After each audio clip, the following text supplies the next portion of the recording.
I love this thing. It is so fantastic. I should be a Jeep Wrangler salesman.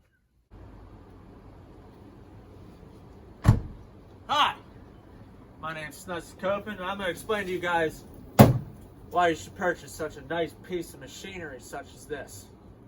Now I got to do it again.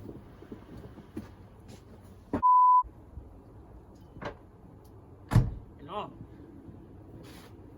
My name is Osama bin Snussycopen, and I'm going to explain why this thing is booming. Okay, probably should have done that. Anyway, guys, I'm going to explain to you why. Motormouth is here. Explain to you why I'm getting rid of this thing and what all it needs to get rid of it. Everything! So first off, I'm still dealing with the stupid headlight situation. I'm going to turn the damn headlights on. Now, you watch. These suckers are going to be on. Is it on? Of course it's not on. It's fantastic. Sometimes I feel like you just got to throw some snow at it. It just doesn't work, right? So, for like 942nd time, we're going to take this stupid grill off and fix this light, which it's an easy fix. You just get different lights, and yeah, just haven't done that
So after all of that,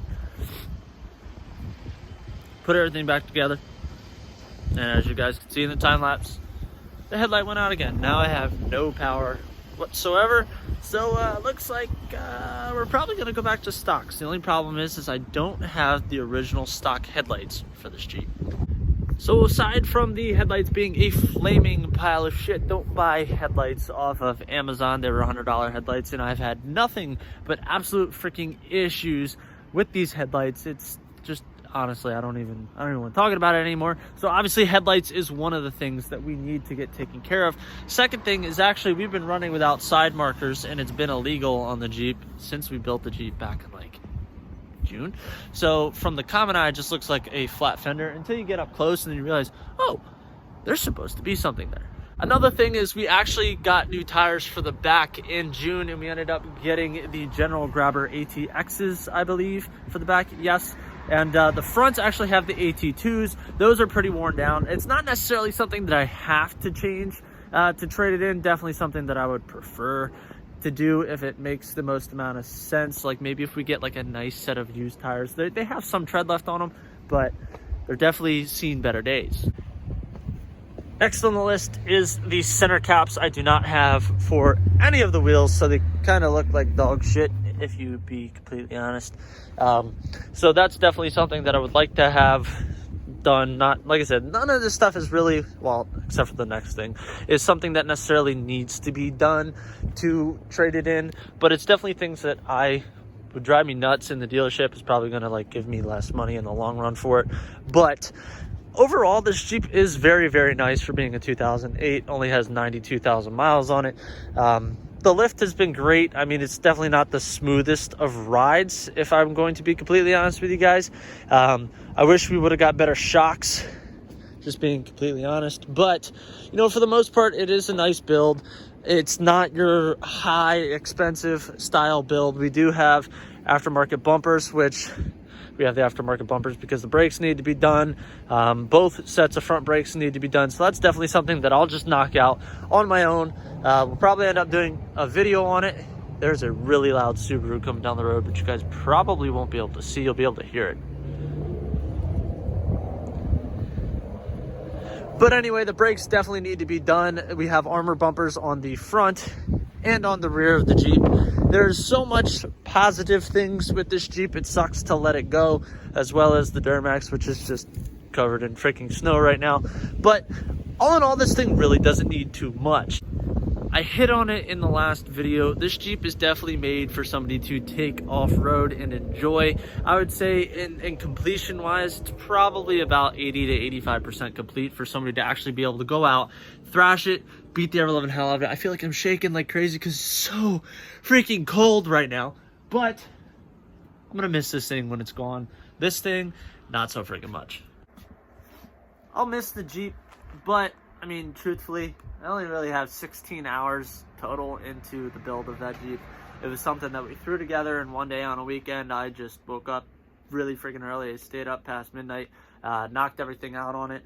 The sentimental value just really, it's not there with any of the vehicles really, other than my 1988 Camaro that's up at my parents' house. I mean, that was like a whole process, full restore. This is something that, like, if we wanted to down the road get another Jeep, financially makes sense, whatever the case may be, we could, and we know that we can build the exact spec for relatively cheap. Like I said, all in all invested, we probably have under $3,000 into it in total, since, you know, doing regular maintenance and other stuff along the lines of it. But, you know, for what it's worth, it's a good, reliable vehicle. It's hard to find, you know, decent 6-speeds around here. Everybody's selling automatics, which is crazy. And we specifically wanted the 6-speed manual. I wish I would have went the other route and got a 3.6 instead of a 3.8. Not bashing the 3.8, but I mean, it does drink about as much oil as I do Jack Daniels, so it goes through it relatively quick.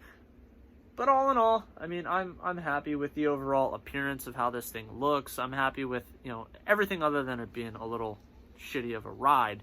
But, you know, with somebody that takes the time and upgrades the shocks, it could very well be a very good crawler, very good daily driving vehicle as well. If you want to use it for daily driving, it's just fuel's freaking expensive. So if this was your first time watching a video on my channel, guys, I hope you give this video a big thumbs up. That headlight has me quite pissed off, and I'm definitely not a Jeep salesman, nor will I ever be a Jeep salesman.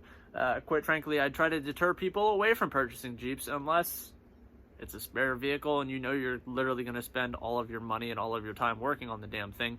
Which, I mean, we've been lucky with not really having too much maintenance other than it eating oil and different things like that. But, you know, I'm happy with it. Sad to see it go, but it's ultimately got to be done for the next vehicle on the channel. And if this was your first time watching a video on my channel, guys, I hope you give this video a big thumbs up. Don't forget to smash that subscribe button down below, and I will catch you guys in the next one. Oh, and by the way, guess what? The next vehicle that is coming on the channel is actually going to be a